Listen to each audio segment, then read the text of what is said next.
How you doing, fight fans? This is Boxing Notch coming at you guys one more time with another edition of my thoughts on the state of boxing, on particular fighters, on just my random thoughts about the sport that I hold so dearly to my heart. You know, today I woke up feeling a little relaxed. Um, Started watching a few boxing videos. I was watching Ivan Calderon against Hugo Casares.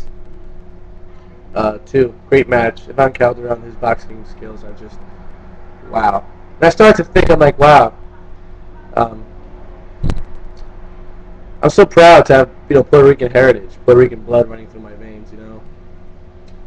I come from my parents. My father comes from such a rich boxing tradition, such a colorful island that loves boxing and understands boxing. You know, um, just an island that has produced a lot of world champions. For such a small island, it's produced multiple world champions. I don't even know where to begin. Um, Not even gonna go down the list. I'll mention a few: Wilfredo Gomez, Wilfredo Benitez, the youngest world champion in the history of the sport. Guys, we'll get to that later. But I want to start talking to you guys about the history of Puerto Rico. All right.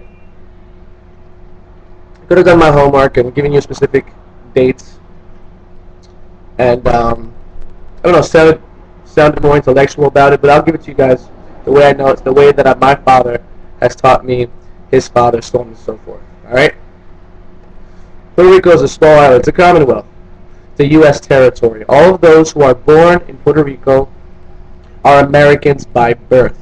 It is their birthright to have American citizenship. Therefore, they are allowed all the privileges that all of us Americans that are born here on the mainland, they're allowed those privileges. They have fought in virtually every single war that we've had, this century and the last century. Puerto Rico has shed a lot of blood for this country. They've earned the right to be American citizens. But we are not a state. Puerto Rico, I said we. Puerto Rico is not a state. Puerto Rico is also not a country. It's got 500 years of history, and at some point or another, it has always been affiliated with or under a superpower. Obviously, Spain found Puerto Rico, and influenced them with the language and the culture. And there were native Indians there called Taino Indians, but they were all wiped out by diseases and other things. What's left on the island is a combination of African slaves and European, particularly Spanish immigrants. Of course, there are people that are mixed with Taino, but very few. That's just the way it is. I think this is the story in all of the Caribbean. Because the Tainos weren't just in Puerto Rico; they were in the Dominican Republic, and I believe they were also in Cuba. I don't know what the Cuban thing. I'm pretty sure about the Dominican Republic. But anyway, guys, that's a brief history about Puerto Rico. We are U.S. Puerto Ricans are U.S. citizens by birth. They traditionally speak Spanish. A lot of them are bilingual, even in Puerto Rico now. It's starting to become mandatory. It's starting to become a trend, It's very hard to go somewhere on the island without hearing English, Got a lot of tourists, a lot of Americans. I mean, it's amazing. I would encourage anyone to look up the history of Puerto Rico for more details. But I want to talk about the boxing history of Puerto Rico. There's a man called Wilfredo Benitez, the youngest world champion in the history of this beloved sport. He came from the humble island of Puerto Rico. Wilfredo Benitez won the World Lineal Heavyweight Junior Welterweight Championship when he was 17 years old.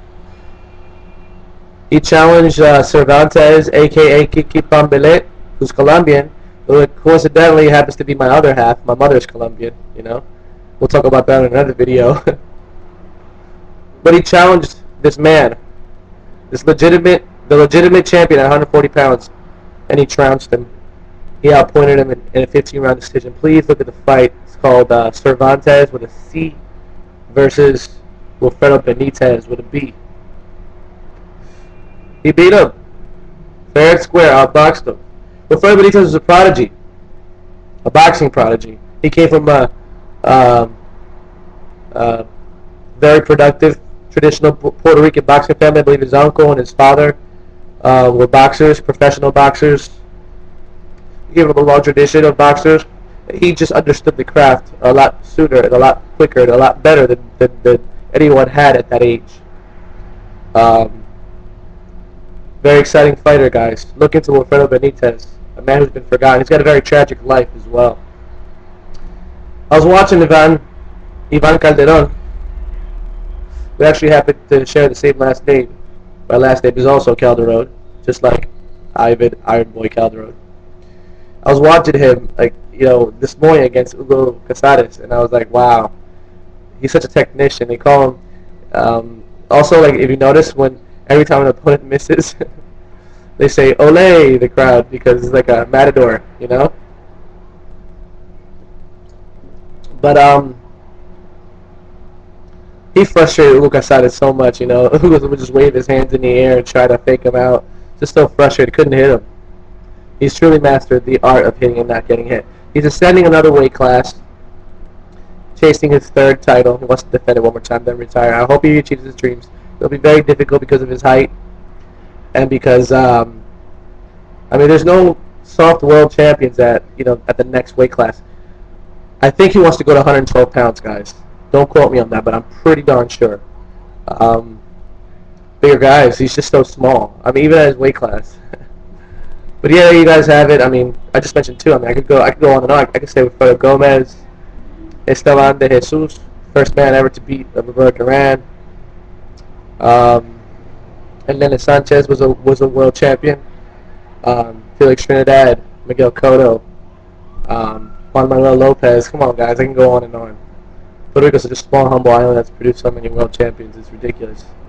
And this is my dedication. I'm burning my foot. This is my dedication. I'm not gonna re-record this video. It's my dedication and my paying my tribute to this small, humble, beloved island in Puerto Rico and its rich boxing tradition. I owe my love and my passion for boxing to my father and to Puerto Ricans. We just love boxing, I'm pretty sure it's tied to our relationship with this great nation, with my country. We've always loved boxing since this nation was born, and we kind of just influenced Puerto Rico. Think about it. Passion is contagious.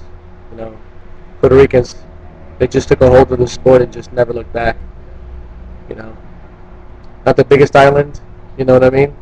I believe it only has 4 million people. So, but a very rich boxing. And you know what? I challenge my viewers to leave comments and to enlighten me.